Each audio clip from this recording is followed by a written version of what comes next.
all doing fabulously. I am outside today.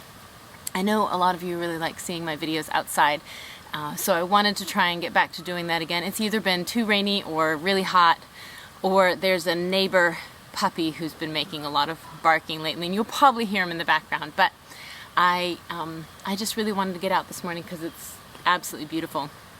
For a June day, it's pretty chilly, so I'm wearing a sweatshirt, but it's been warming up nicely during the day and the sun has been out. I wanted to take a moment to introduce myself. I feel like it's been a long time since I've told you who I am. And those of you who've been following for a while probably know me pretty well by now, but if there's anyone new out there, I thought I'd introduce myself. So my name is Maria, and this podcast is mostly about the things that I do that I really enjoy: knitting, spinning, natural dyeing and eco-printing, and homesteading. We live in the mountains of North Carolina on 25 acres. Most of it is wooded and mountainy, but we have a small plot of it that we grow a small amount of food and a lot of herbs and dye plants. My husband and I both work from home. We both have little offices here where we're working, which is really nice. And this is the first year that my kids have gone to an official school. Until this past year, I homeschooled. So yeah, we have a few chickens, and we have cats, and we have honeybees. And if you want to follow any of the things that we're doing, you can find me on Instagram as ninja.chickens. You can find me on Patreon if you want to support some of the things that I do, any of the tutorials or information that I put out there in my videos. It's open to everyone. There's no limited or exclusive access. But if you are interested in supporting, you can find me on Patreon as Ninja Chickens, and I'm also on Ravelry as Ninja Chickens. I'm not on Facebook anymore. I think that's it. Yeah. So that's me, and it's nice to meet you.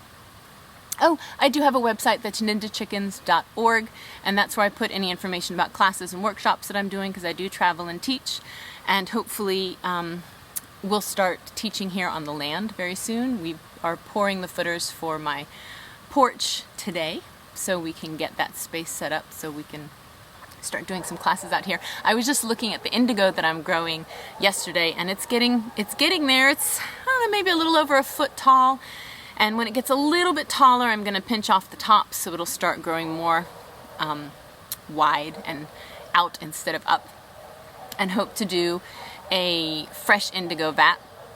And this time I'm thinking about sticking my head in it. Some of you know that I like to dye my hair fun colors, and I've been wanting to do it with indigo, but in a fermented indigo vat. The pH is 10, 11. It's just too basic, too alkaline for my hair, and I think it would damage it, because it will, at that pH, can damage protein fibers, and usually you try and bring it down to about a 8 or 9 if you can for when you're dyeing protein fibers. But with a fresh indigo vat where you're not changing the pH, it'll give you a much lighter sky blue, and you don't have to, it's a neutral pH, so I can stick my head in it and see how it works. So hopefully that'll be coming up. I'll record that for you. Anyway, we've been doing lots in the past couple of weeks. Most recently, we traveled to Kentucky. We took our crazy little old RV and traveled up to Kentucky with the kids so we could go see Mammoth Cave. Mammoth Cave, I went there when I was about Leaf's age, when I was about 10, and I just have the memories of stalactites and stalagmites and really cool cave formations, but I don't remember a lot of the details. When we went this time, we scheduled 2 different tours. One was the extended historic tour, so we could hear the history of the cave, and one was called Domes and Dripstones, so you can see some of the formations from the limestone. The cave itself, I know, is a big cave, but I didn't realize it's the biggest known cave in the world. They have 412 miles that they've discovered, but geologists think there's probably another 600 miles of cave. And it's not like one long cave. It intertwines and loops back over itself to currently 5 different levels. So it's sandstone on top, and then limestone underneath. And limestone is basically chalk. It's a calcium rock that's very porous and soft. So when the rain dribbles down through the sandstone, which is hard, it dissolves. The slight acidity to the rain dissolves the limestone. So there's a nice thick layer of sandstone over most of it. Some of it has trickled down into the limestone or come in from the sides, which then creates, these outer entrances on the sides that dribbles down, and then when it gets to, it drops to another level and goes down underneath. I'm not explaining it great, but it's really cool. So it goes down at 360 feet, I think, before you get to what's actually called the River Styx. And if any of you know mythology, you'll know the River Styx was the river that carried the dead to Hades. And so they've called this the River Styx, which I think is kind of cool. And you can actually get down to the river level. And it'll continue to drop down through the limestone as far as it can. So we went on the historic tour, which was really cool, and talked about how it was used by Native Americans over 4,000 years ago, and they think they mined some of the rock that was in there. Sorry, we've got some gnats around here. I'm sitting in front of my purple and black hollyhocks, if you can see them, and I'll tell you why they're important in just a little bit. So anyway, it was used by Native Americans over 4,000 years ago, but wasn't rediscovered until the 1700s, when a kid found the entrance because he was out hunting and followed a bear in there. So it was used in the War of 1812 to mine saltpeter so that they could create gunpowder. And because of that, historians say that we won the War of 1812 because we had such a great supply of saltpeter, and Mammoth Cave became known as this crazy cave to go visit because it had this significance of, being a beautiful cave, helping to win the war. So after the war and the mining of the saltpeter that they were using to collect some of the minerals and the dirt that they had in the cave, it then became used as a hospital. The person who owned the cave thought,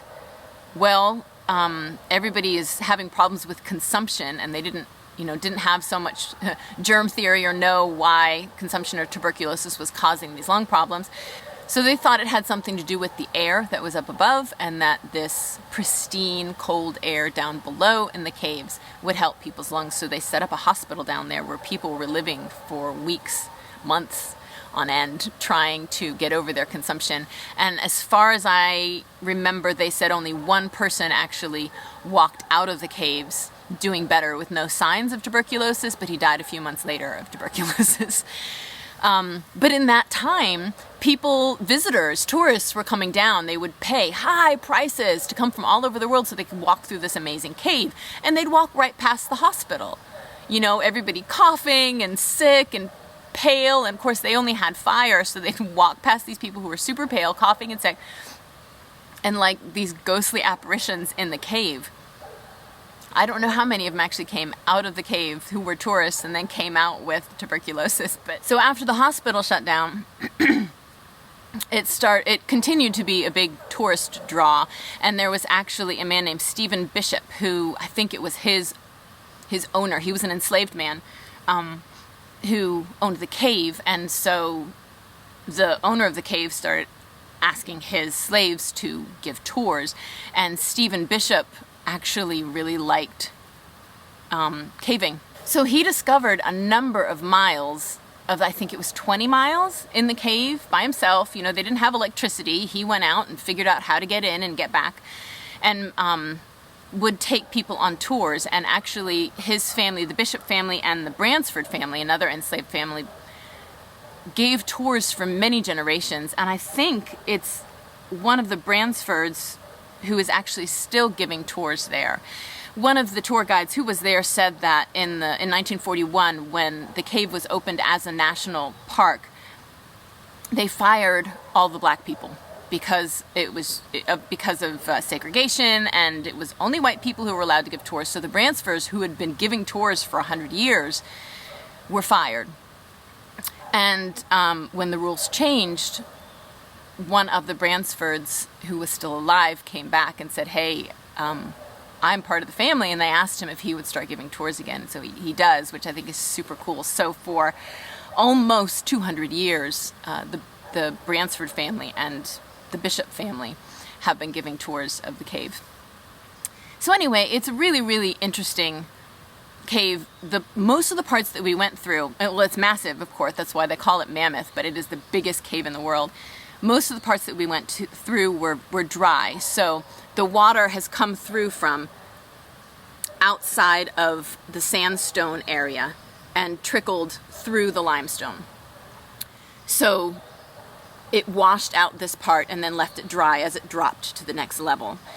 There are some areas where there isn't any sandstone on top, it's just limestone, so the water can just dribble straight in, and that's where it continues to drip and cause those stalactite and stalagmite formations in the columns and all this really beautiful stuff. And I will put in a few pictures and videos if I can. It's hard to get pictures in there, but I did get a few. Anyway, that was really amazing. I realized when I was there that I'm lacking in a couple of areas in my wardrobe for knitwear. One of them is a good cardigan. I don't have any knitted cardigans. And I also wanted a cute like summer top or spring top to wear over the linen dresses that I have. So I picked out two things that I'm going to be casting on soon. The first is called Ink, and it is by Hannah Masijuska, I believe is her name. And this is it.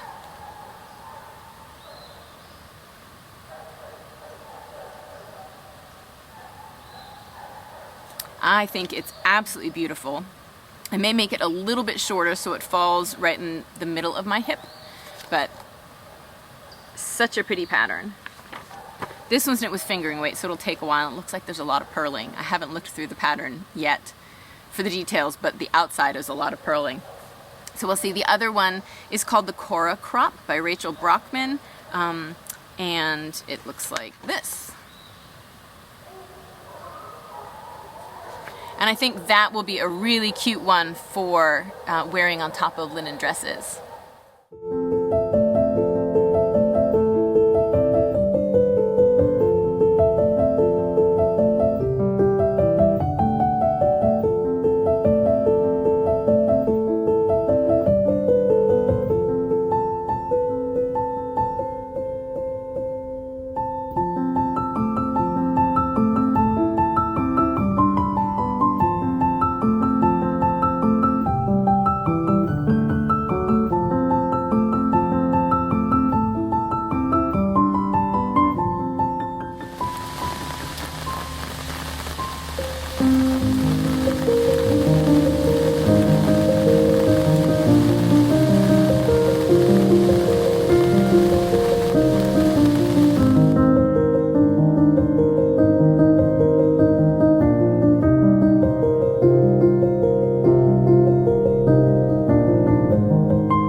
So I moved inside.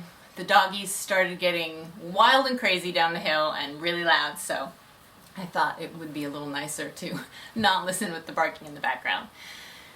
Anyway, let's see. What was I discussing? So other things I've been up to this past couple of weeks is a good bit of dyeing. I have all the sock blanks ready to go, and I'm actually going to be putting those up in the Etsy shop today.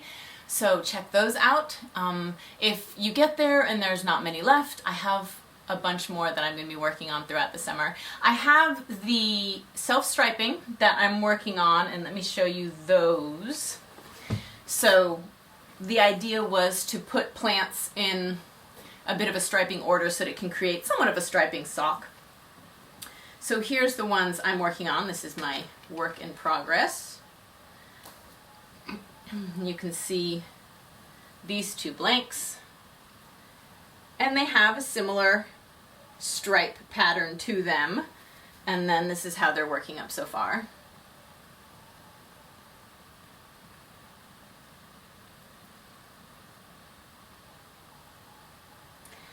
And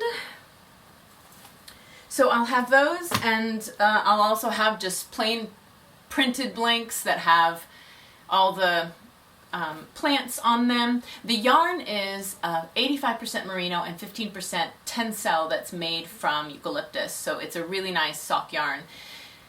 It's a fingering weight, but when it was first spun, 100 grams was around 570 yards, which sounds like a lace weight, but once it's dyed and exposed to the water and the heat, it really puffs up, so it shrinks a little bit and makes more of the length shrinks a bit, and it puffs to make more of a fingering weight yarn.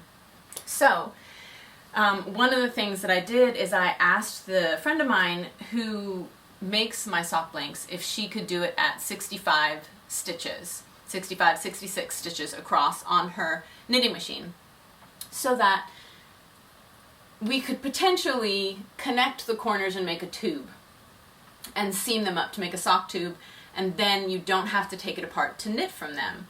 So I did that to see how it would work, and it worked out perfectly. So here are two of the socks. So the first thing I did was I split the blank in half, and I had enough. See, here's half of it. Here's half of the sock blank. So I had enough to split this in half and make two socks out of it. So I can make another two out of this half. So I split it in half, and then I seamed up the edge right at the first edge stitch. I picked up the bar and did a mattress stitch all the way up to make a tube. And then I just cut in for heels, toes, and cuffs, and that's it. So this ends up being on the inside of my leg, so it doesn't cause me any problems. I don't mind it at all. Yeah, and I'm making a tutorial for that, and I'll actually probably post that up on YouTube before this podcast, so that if anyone wants to do the same thing, you can. But I love it. I love the way it turned out, and that way, if you want something with these blanks but you don't want to take them apart, this is another option. I've done it before where you can pick up around the edges and create a cowl. You could probably figure out a way to make a hat. You could take different parts of it and make a tunic. I mean, there's different ways to take it together, almost like to stitch it together almost like you would a flat woven piece. But this was fun and pretty quick. So I'll put a tutorial up on how to create those, and there will be a number of these, and if you look in the description, it will tell you what the gauge of that sock blank is, because I had some that were about 8 stitches per inch and some that were 9 stitches per inch. So that way you know if you have a smaller foot or a larger foot. Most of them are going to fit the standard woman's foot. I think this one, you know, even if you have a large foot, if you put a few extra rows or an extension in the heel to create a deeper heel pocket, it would probably work fine. Anyway, that was a lot of fun, and I hope you guys like those. I've also been doing my eco-printing on some fabric. One of the things that I've been doing that I'm hoping to blog about probably late summer once I've finished it is comparing fresh and dried leaves in the spring, summer, and fall. So I've done a fall test, and I've just finished my spring test, and I need to do my summer test. So this is the test for the same, I'm doing the same leaves on the same silks that were mordanted the same. Like, I'm trying to take out as many of the variables as possible. The only thing I can't change is that the water's going to be different this time of year than it was in the fall, last year, and later in the summer. So there will be a little bit difference in that, but as much as possible I'm trying to take out the variables. So I've used the same leaves from the same tree, gathered at different times of the year, and this is the dried spring leaf test. And we've got dogwood, figs. These are 2 different types of maple, grapes, and sweet gum. So yeah, I will hopefully get the blog going so that I can post about this and show you the results. I haven't started the blogging yet because it's been a very busy couple of months. Another thing I've been working on with ecoprinting is something that I'm doing with Hannelise Haferkamp, and we're doing a collaboration together. So I've done a little bit of fabric for her, and I'm not going to show you a ton because that's going to be, you know, for her to show you when she releases him. But I'm going to be sending this off soon. I need to let it cure for a little bit and then rinse it and dry it and send it off to Germany. But here is just a sneak peek, and I think it's absolutely gorgeous. It's one of the prettiest things I feel like I've ever done. I love the print of the hollyhocks. So I've been growing black hollyhocks for probably 5 or 6 years, and every year I've been having a problem either with pests or with mildew or different things, and they're just not making it. And this past year was the first year that they wintered over and did really well, and I've got my first harvest. They look like a hibiscus. It's a big purple flower. But they put out these tall stalks with these really cool geometric pods and burst open to make these beautiful flowers, and they print blue. You can also just put them in a pot and use them as a dye bath, but I love the print. So after I saw that, I decided I wanted to use a few on some silks, and I took out 2 silks that I had already dyed in the past, one of them with indigo and one of them with goldenrod, and put them on the silks. And this is what it came out to be. I used 3 of them and then rolled them up. And if you look closely at the center, this is where the stamen, I guess it's the stamen, is.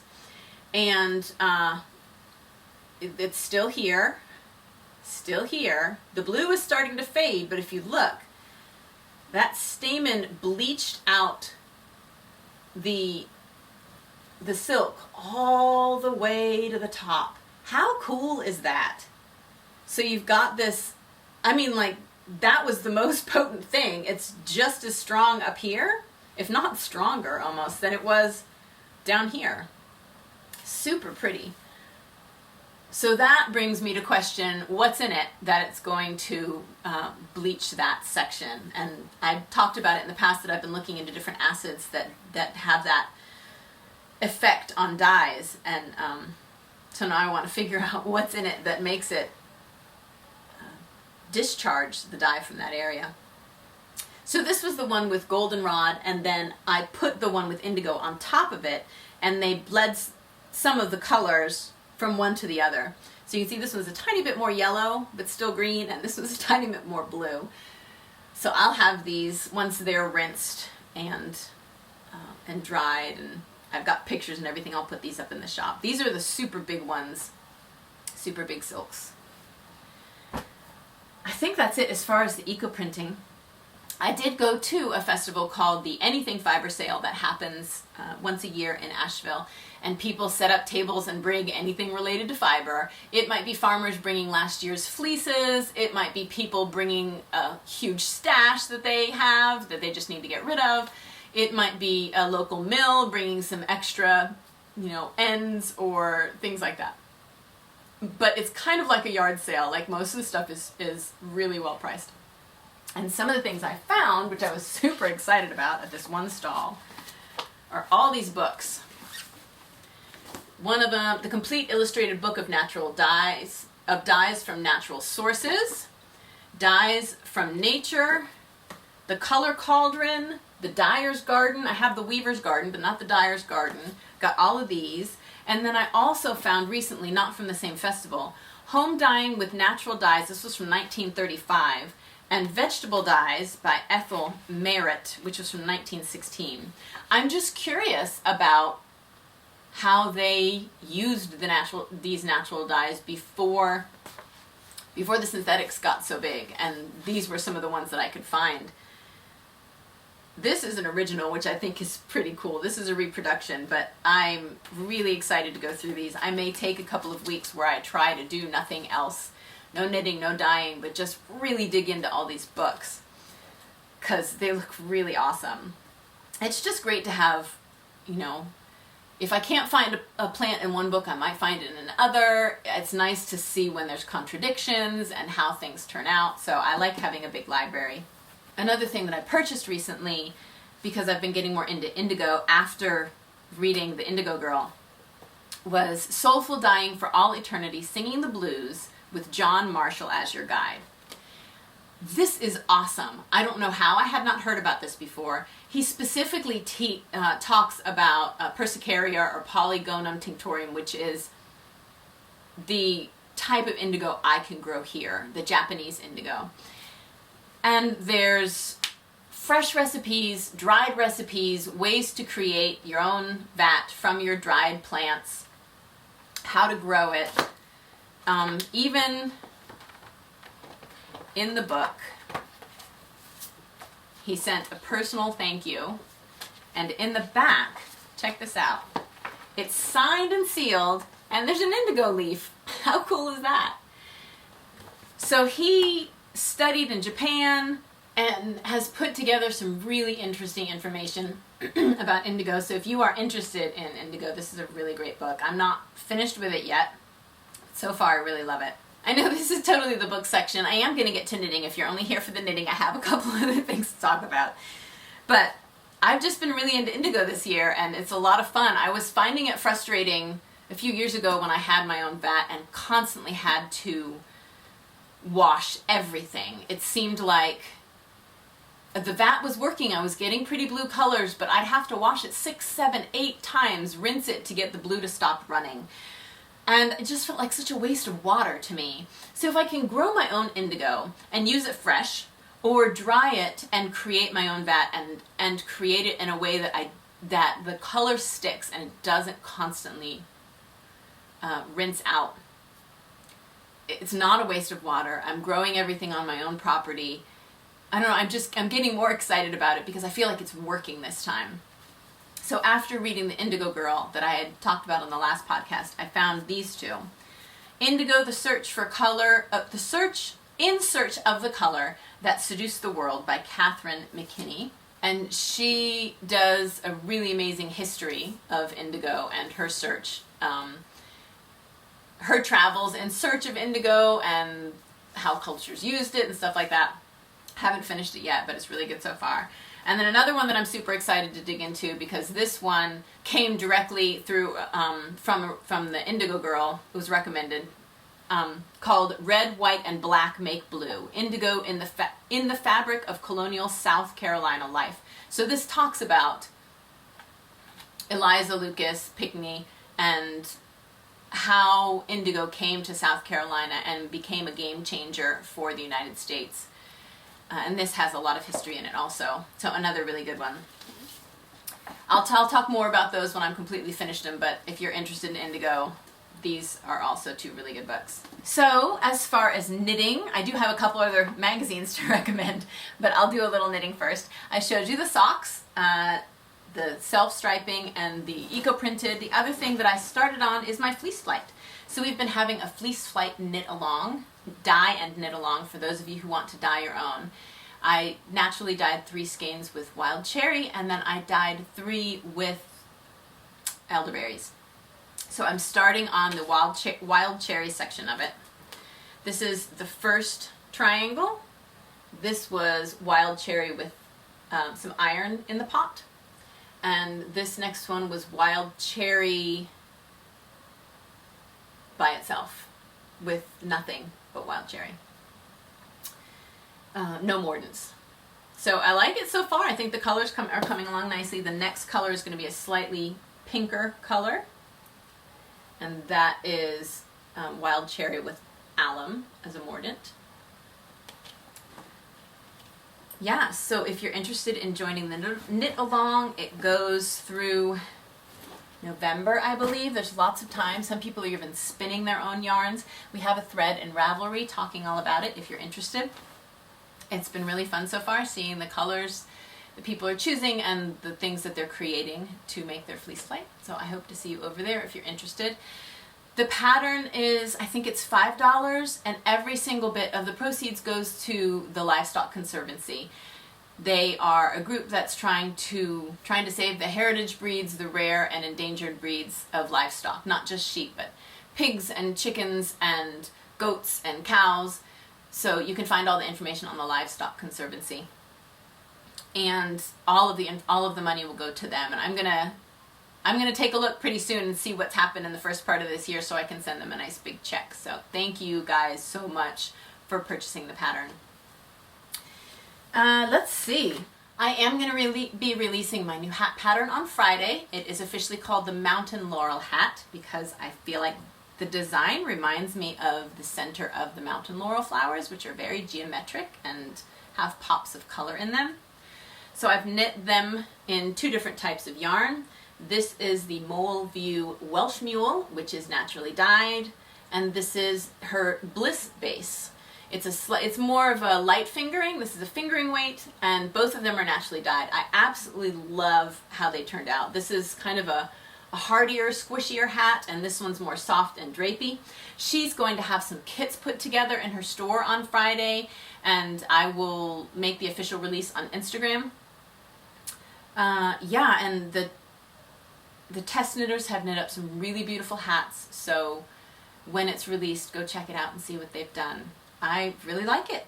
This is probably going to be my last pattern for a while. I have one that's going to a magazine that won't be coming out until late next year, 2020. But I'm finding that I'm really wanting to put my time into the eco-printing, and I need to just tell that little voice inside my head that here's another pattern you need to do. That someone will get to that pattern at some point. It doesn't have to be me, and just let it go, because creating the patterns takes a lot of time and energy for not so much return if you're not the most known designer. And I really enjoy seeing my patterns out there. I really enjoy creating them, but my time and energy right now is better spent with the eco-printing. So I think that's what I'm going to be doing. But hopefully you guys really like this one. It's going to be called Mountain Laurel, and I got my nieces, Meredith and Elise, to model it for me, and they did a beautiful job, and they look so cute in the hats. So that will be out on Friday. The last thing I wanted to talk to you about, I think, is 2 magazines that I recently got. I know I've told you guys about No Serial Number before. They are a crafting magazine that is also an environmental and sustainable magazine. So the crafts always have, they're always eco-conscious crafts. And I really enjoy this magazine. But the thing that really jumped out at me, it's funny, do you guys have those times in your lives where there's something going on in your life, or a thought that you're having, or something you want to research, and then it just keeps popping up everywhere, like it's meant to be that you explore down that avenue? I have a huge nettle patch in my yard, and I've been wanting to make fiber out of it for a long time, and just haven't gotten to it. And this year I proposed a class that I'd like to teach that has to do with herbs for food, medicine, and dyes. And really wanted to also have a couple of those that could also be used for fiber. Like nettle is a fabulously nutritious food. It's a very great medicine. It makes a beautiful dye color, and it also makes fiber. So it's a fabulous plant to have on your property. And the first thing I turned to when I opened up the magazine is an article on making fiber from nettles. And it is about a man named Alan Brown, who's from the UK, who has been doing this for a while. And he actually has some YouTube videos out, because I saw those before I ever saw this article. So I'm hoping in the summer to start gathering some plants. There's a bunch of different ways you can make the fiber, and I want to try and make it so it's actually usable as a yarn for me to knit a garment out of. So that's what I have to figure out, what I need to do to make the staple length long enough that I can spin it, and also soft enough that I'll want to wear it. If you've ever made fiber from nettles or linen or flax or any of those other, plant fibers, I would love to hear about how you did it. Cotton's a little different because it's kind of already a little fluff, and it's pretty easy to spin from its little flower, but those plant fibers where you actually have to strip out the bast fiber and create it from that, those take a lot more energy. and knowledge. So if you know anything about it, I would love to hear. Here's another picture of the different stages and how it looks. How beautiful would that be dipped in the indigo vat? This light blue, that's probably what it was here. Isn't that beautiful? So I am excited about that. There's a lot of other articles in here. One of them is about earth pigments. So it's about a woman named Heidi Gustafsson who gathers pigment from the earth to create color. Here's a nice picture. And this really jumped out at me too because of our travels in France last year, where we went to Roussillon and saw all the ochre in that earth and the colors that can be made from it.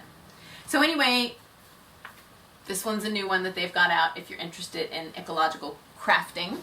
That's a really good one. And then I got Wild Fibers, another one that I've talked about before. I read this one while we were on our trip to Mammoth Cave from cover to cover. Every single article in here I just devoured. It was really, really interesting. The thing that jumped out at me was seal wool. I had never heard of that. And Amy Beth of the Fat Squirrel podcast was talking about beaver pelts recently and what they were used to make. And apparently seal wool tried to be the competitor for a little while because you could produce a really soft felted material that made these fabulous hats. And when that didn't work, they started making shawls, like actually spinning it and making these super soft shawls. Of course, they had to kill the seal for it. And when that was a thing to go traveling to the Antarctic and the massive seal slaughters that were going on, they needed something to do with the pelts. So that was a really interesting article to read. There's also an article on Madagascar, what's happening in Madagascar because of the deforestation and the poverty that's going on, and how some people have stepped in to start cultivating 2 different types of silkworms down there on trees that will grow well, so that they can start reforesting some of the areas with these trees that they can grow the silkworms on, and creating these amazing, beautiful silk things, silk blankets, silk for spinning, all kinds of stuff, which was really interesting. Some of you might remember that Leaf and I did a big study on Ernest Shackleton and his failed trip across the Antarctic last year. And she has an article on Ernest Shackleton and his famous sweater that he wears in one of his photos, as well as some information about her, or an article about her trip to the Antarctic, which was really interesting.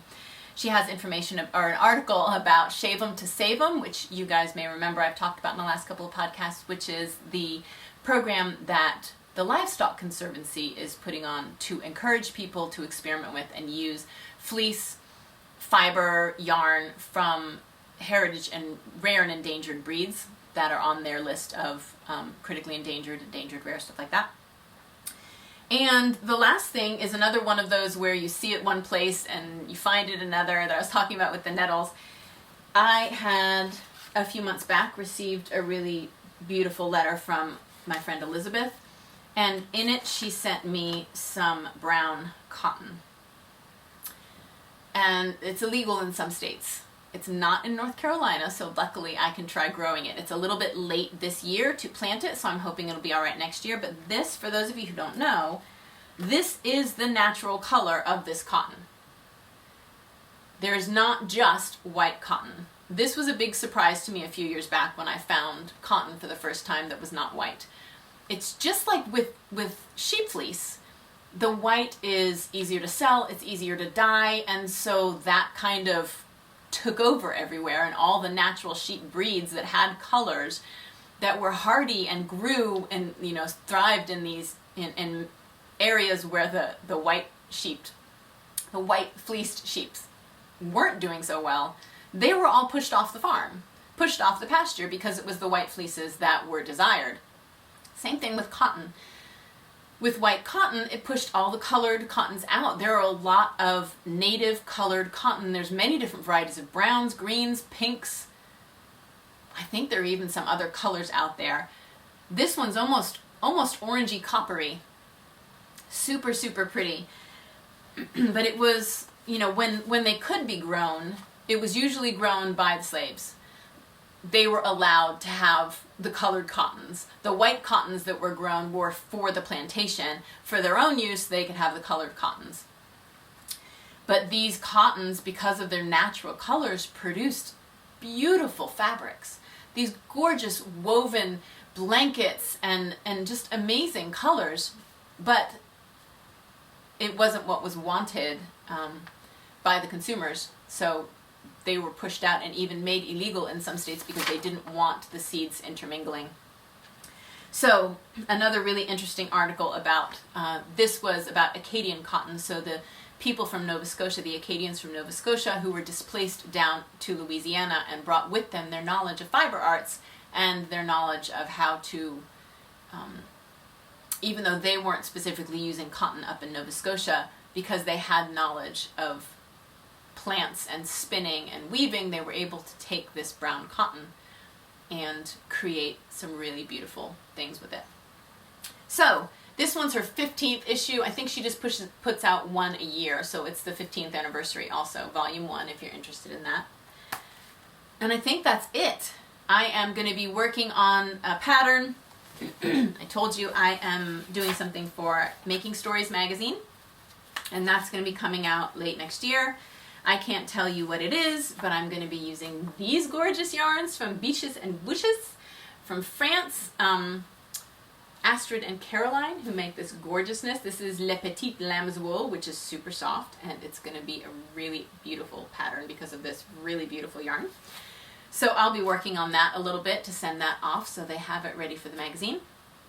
And I hope you guys have a fabulous couple of weeks. I'll probably see you towards the end of June, maybe, possibly, from my new porch, if we're done by then. But I hope you're doing well. I hope you continue to do well. I hope you enjoy your crafting and your living and your summer and your winter if you are in the Southern Hemisphere. I love you guys. Bye.